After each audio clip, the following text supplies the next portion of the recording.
This is Cape Breton Accents, I've been here for like 5 years.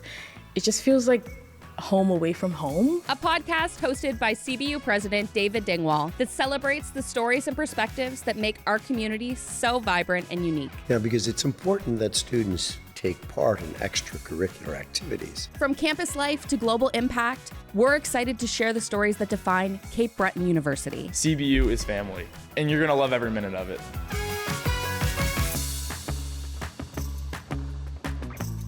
Hello, and welcome back to Cape Breton Accents.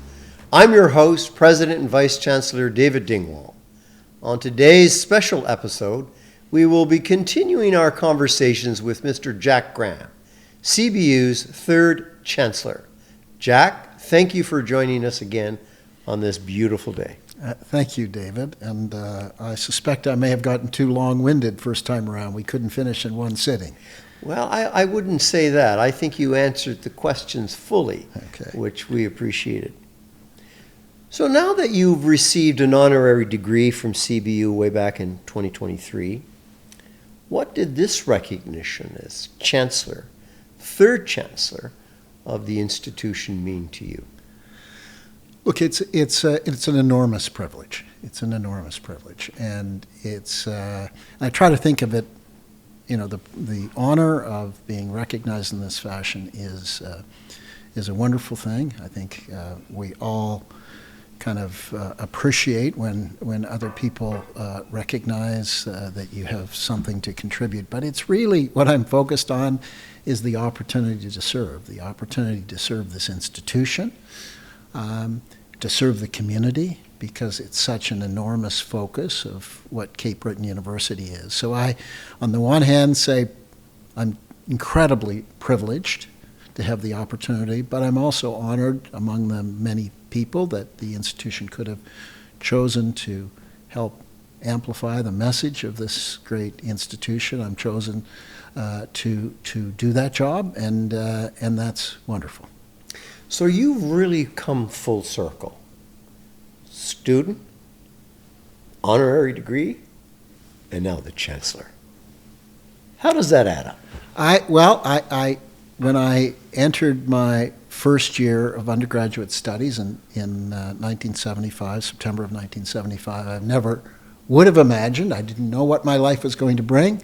I had certain aspirations, but I had no sense of what my life would bring. Professionally and personally, and I don't think anybody really does. I have a very strong affinity to this island. I have a very strong belief in the importance of this institution in creating opportunities. One of the core beliefs in my life is equality of opportunity is the great equalizer, no matter where you are and what you do. So being able to come full circle back to the place where my academic journey started, where I began to understand the power of education, not just to advance myself, but the power of education to understand the world and your place in the world. That was formative for me, and it all started here. So I think it makes the honor that much better, and it all started here in a place that and I'm talking about the larger place of Cape Breton Island that I believe deeply in, and am rooted both in ancestry and in experience. So it's a great privilege. Tell us, if you will, that year at CBU.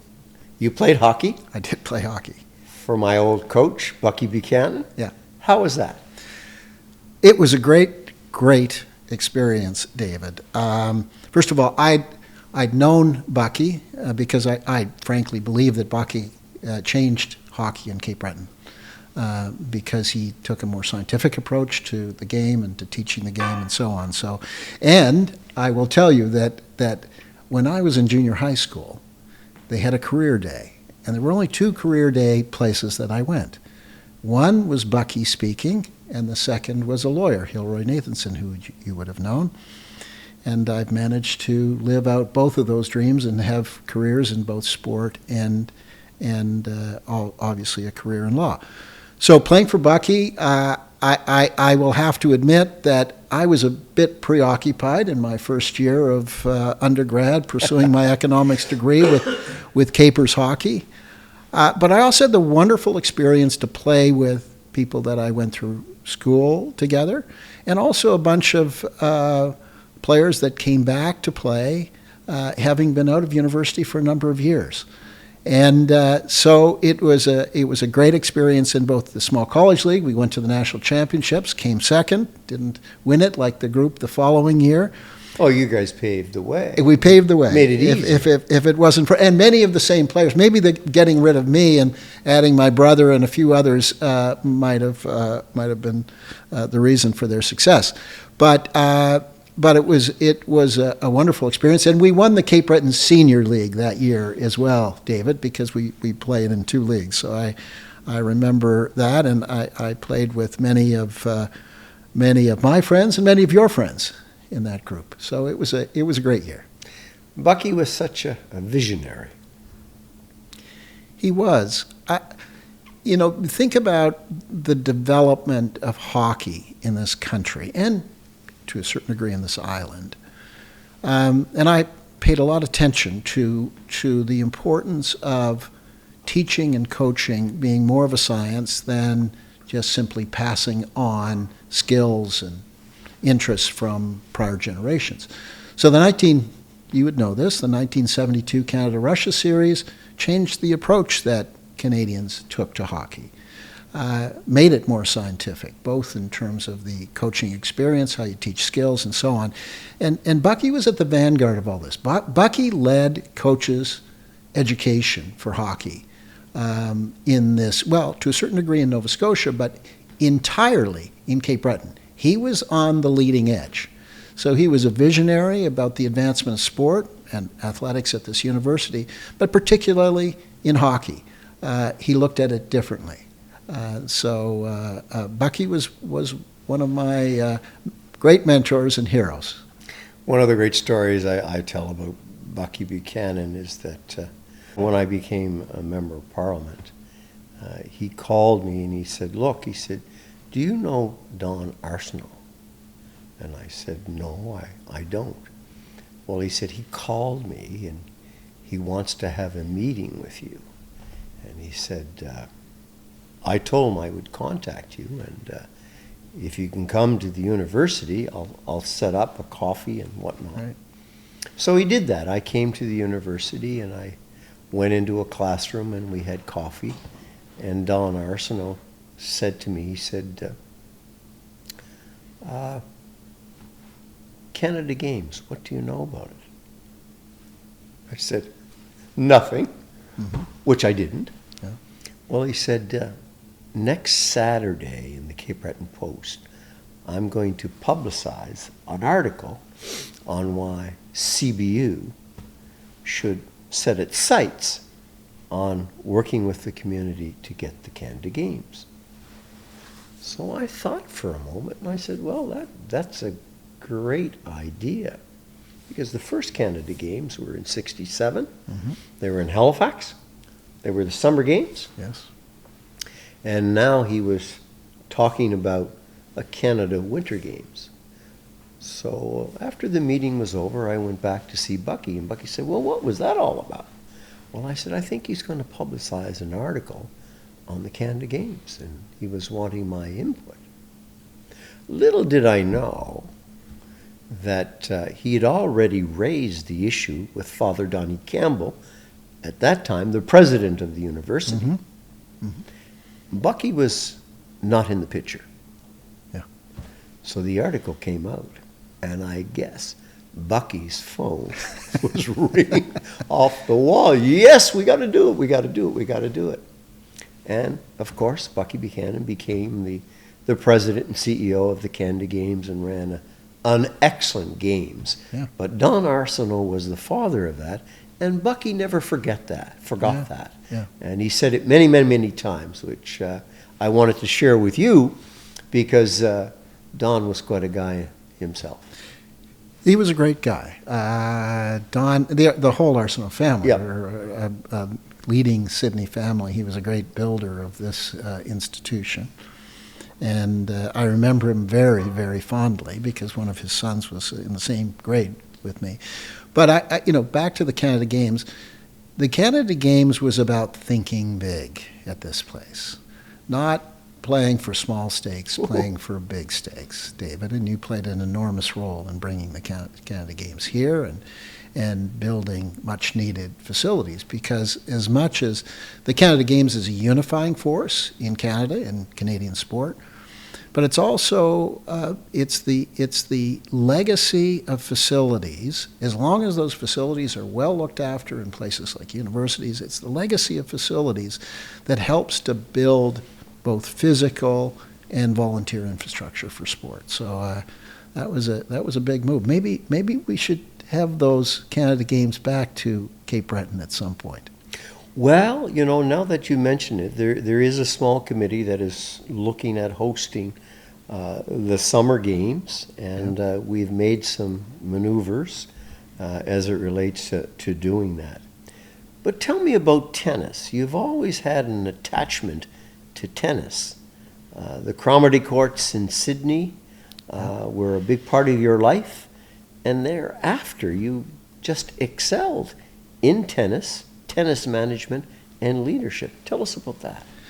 Yeah, well, look, for some reason, I developed an enormous passion for tennis. I started a little bit later than most people, at age 13, but the formative years were at the Cromarty Club, and they were because somebody put a racket in my hand, didn't teach me a lot, just said, you have an opportunity to hit the ball every 7 seconds. So it was baseball or tennis, and I liked the idea of being able to hit the ball every 7 seconds when it came over the net. So that's where it came from, and I moved on. As you know, my first job from undergrad was running tennis in Nova Scotia. That's what an economics degree gets you, and then I continued it through my law school days, and then found opportunity after opportunity to make a contribution that ended up, obviously, at Tennis Canada when I was chair of the board, and a group of us said, we want to play to win in Canada. We want to be a world-leading tennis nation. Most people thought that was a crazy idea, that we could never do that as a northern country, and a country spread across 5,000 miles. And we did it.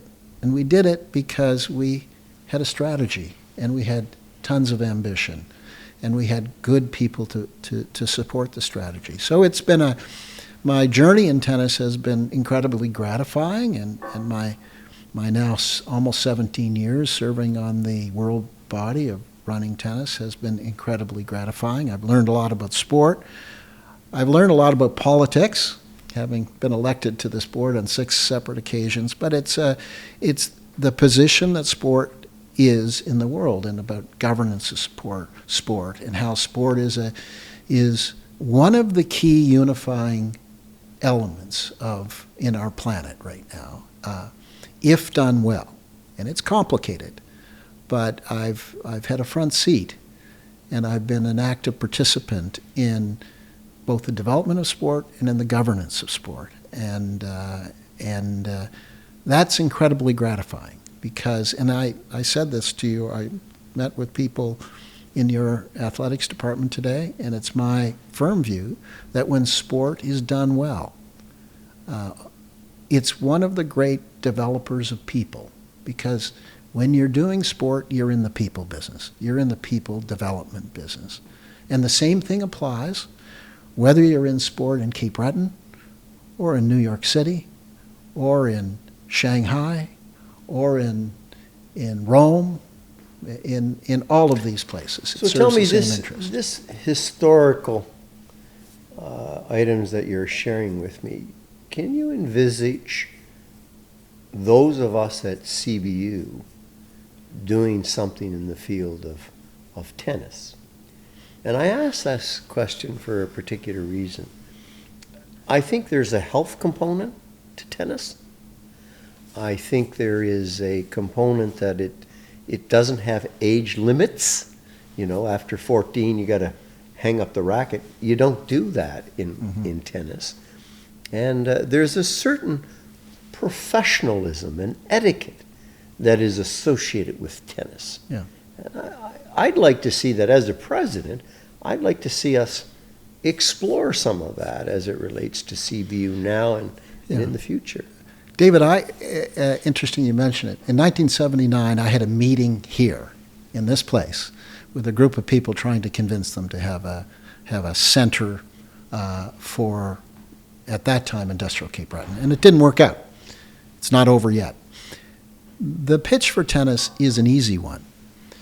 It is the healthiest global sport by a long shot. And that's Really? been proven by a number of studies. So I can say that for fear It of is. contradiction? Absolutely the healthiest global sport for a variety of reasons, and there are a number of studies that establish that. And you can start the game. I'm teaching my grandson at 3 years old, and we have world championships over 85, global championships over 85. So I believe that the health benefits of tennis are enormous, and there's no reason why this community can't share in those benefits.